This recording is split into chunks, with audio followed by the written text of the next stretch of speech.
The failure of the government to vindicate the rights of people with disabilities, successive governments, is testified to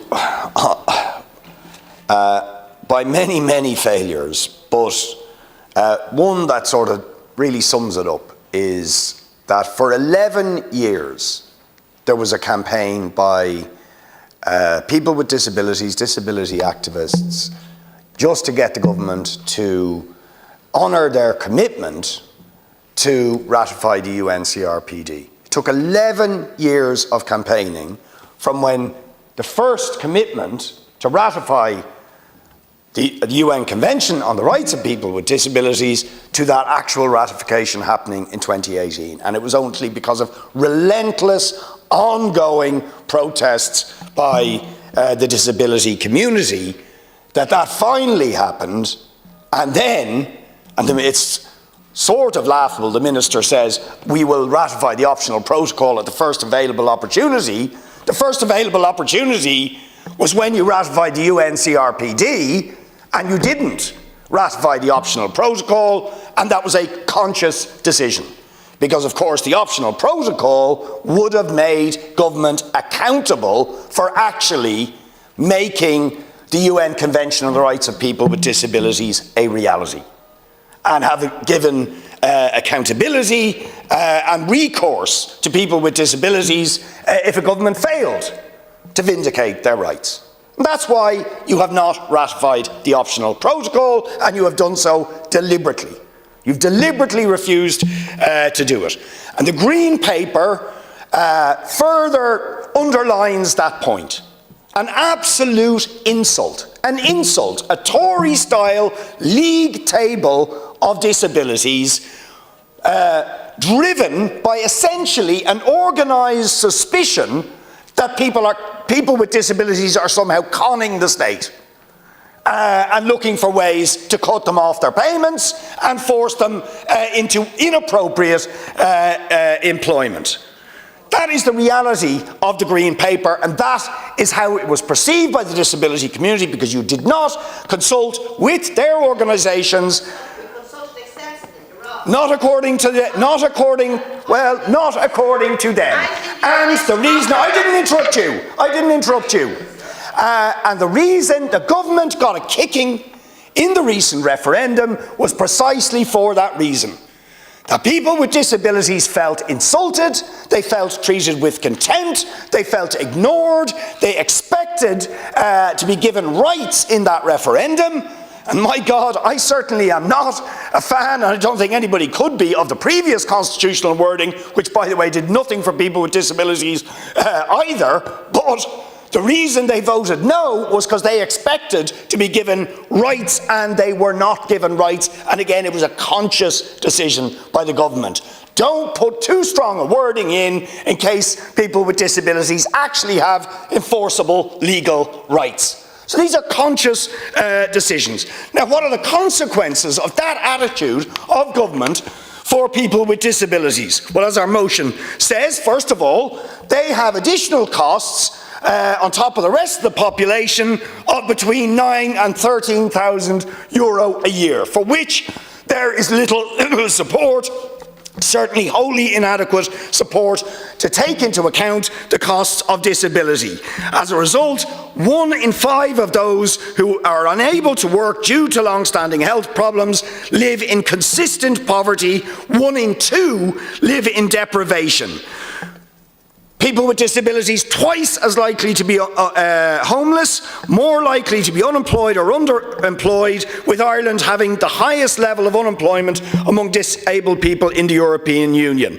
Twice as likely to leave school early, more likely to suffer with ill health, with 25% reporting bad or very bad health, 43% suffering depression, and a quarter have unmet health needs. That's the reality as a result of the failure of the government to listen and respond to the needs of people with disabilities and to enforce their rights to equality, which they have under the UN CRPD.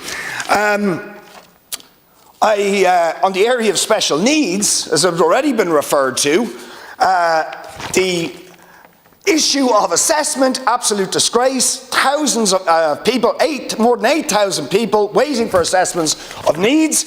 Regularly now in my office, we have to refer families with children with special needs looking for assessments to barristers to go to court in order to get their assessments of needs.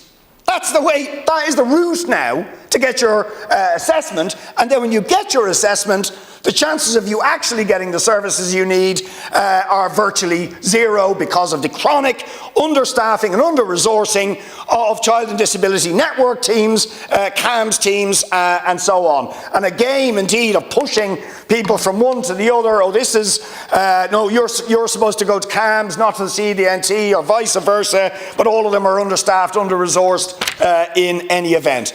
But I'll just give you some examples of the public meeting we held in Dunleary recently. A 9-year-old, her parents, was identified with issues at the age of 6, had an initial assessment with CAMS with a query of ASD. She is now 9. So she first identified issues at 6, she still has not had an assessment of need, and they were told they did not meet the criteria for the Child and Disability Network team. She has had no interventions at all. The school consider her a flight risk, she's refusing to go to school on many days, and her parents have to skip work because of this. Another child aged 11 with severe ASD allocated homeschooling. His mother was coping with that for a number of years, but last September this became impossible. And it was February before she got a placement. She currently faces no placement for the autumn again, as her young boy is due to go to secondary school. Another mother who was in at the meeting, 17-year-old, her child is 17, was diagnosed with ASD at age 6. And since then, right, so there's 11 years, 3 interventions. That's it. 3 OT interventions in that time. And when he hits 18, he will lose all his supports entirely. On the disability issue, in terms of housing, I'm currently fighting a case with a lovely young woman who has had 2 twins, twins she loves, beautiful twins, but sadly those twins have been diagnosed with probably a unique diagnosis anywhere in the history of the world. Both children have cystic fibrosis and muscular dystrophy. To the doctor's knowledge, there has never been a diagnosis like that.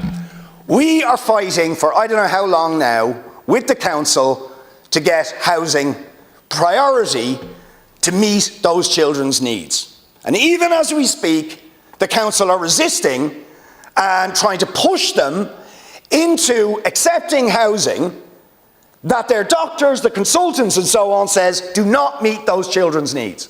Now just imagine how hard it is for a young woman with 2 children with that diagnosis, which is going to be completely life-changing for her, where we are talking about conditions that are going to worsen over time. Both her children will end up in wheelchairs, where there's infection, constant infection issues, and so on. She needs very particular types of housing, but the council are resisting her in terms of giving her the housing that she needs and trying to force her into something that will not meet her needs. And indeed, there's even a fear at the moment she may be knocked off the housing list if she doesn't accept what they're trying to force down her throat. Right? It's absolutely outrageous. Another woman we're dealing with at the moment, whose child, she's in a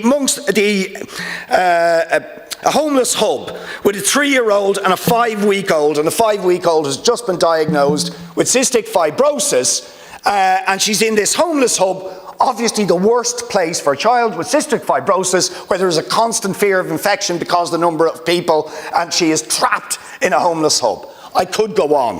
What do we need? We need the government to accept the rights of people with disabilities. We need to end the disgraceful means testing of disability payments, carers payments, and so on. We need to have a new referendum to establish the constitutional rights of people with disabilities, and we need universal payments that actually take into account the cost of living, and we need housing to be provided and transport to be provided that actually makes equality and accessibility a reality for people with disabilities.